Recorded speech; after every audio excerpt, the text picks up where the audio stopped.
C'est décembre, le 12e et dernier mois de l'année. Une année 2020 à oublier au plus vite, à enterrer même, sans regret. 2021 ne peut être pire que 2020. La pandémie de Covid-19 est passée par là. Des cas positifs par millions, des morts par milliers. Mais avant même de parler de nouvel ordre mondial, il faut d'abord relever le renversement inattendu de l'ordre des choses. Le monde serait-il à l'image du Titanic avec des pauvres mieux lotis que les riches? Avec le nouveau coronavirus parti de Wuhan en Chine, les puissants ont montré leur vulnérabilité et les faibles leur capacité de résilience. Faire preuve de vigilance au moment où l'hypothèse d'une deuxième vague semble se dessiner. Notre vaccin, en attendant l'autre vaccin, est d'abord le retour à ce qui nous a déjà réussi, apprendre à vivre en présence du virus. Remettons les masques et renouons avec les gestes barrières.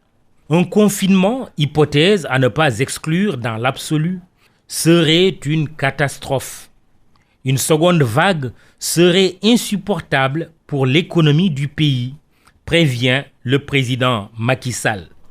À prendre donc au sérieux, surtout quand l'avertissement vient de la plus haute autorité de l'État. Résilience et relance doivent donc continuer à cheminer ensemble. Dans un pays en proie à des crises, crise sanitaire, crise économique et crise sociale en perspective, les combinaisons politiques en cours n'auraient de sens que si elles sont porteuses de solutions. Enfants et adultes n'attendent qu'une chose, le Père Noël. Un vaccin pour tous, un cadeau pour chacun. Une pandémie peut en cacher une autre. Le scandale des centres de redressement de Serigne Modou Kara révèle au grand jour la pandémie des milices privées. Un État dans l'État, pire, un État contre l'État. Le plus scandaleux, c'est la découverte de ce qui était déjà connu de tous.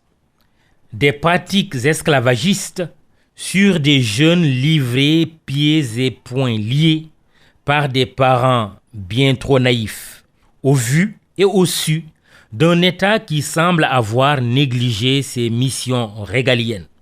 Mais aussi une maltraitance connue des défenseurs des droits de l'homme qui nous avaient pourtant habitués à se scandaliser pour moins que les violations commises dans les prisons-casernes de Kara Sécurité. Face à une telle défiance, l'État sait mieux que quiconque ce qu'il doit faire pour restaurer son autorité. Des centres de redressement où on parle de vol, de viol, de drogue et de meurtre présumé, la justice tient là l'affaire du siècle. Et le gouvernement, l'occasion d'agir contre les milices privées. C'est même un bon prétexte au bon moment avec les faveurs de l'opinion. Espérons cette fois que la fameuse main invisible s'abstiendra de toute action de nature à étouffer une affaire aux ramifications manifestement insoupçonnées. Le respect de la présomption d'innocence n'exclut pas le châtiment des coupables.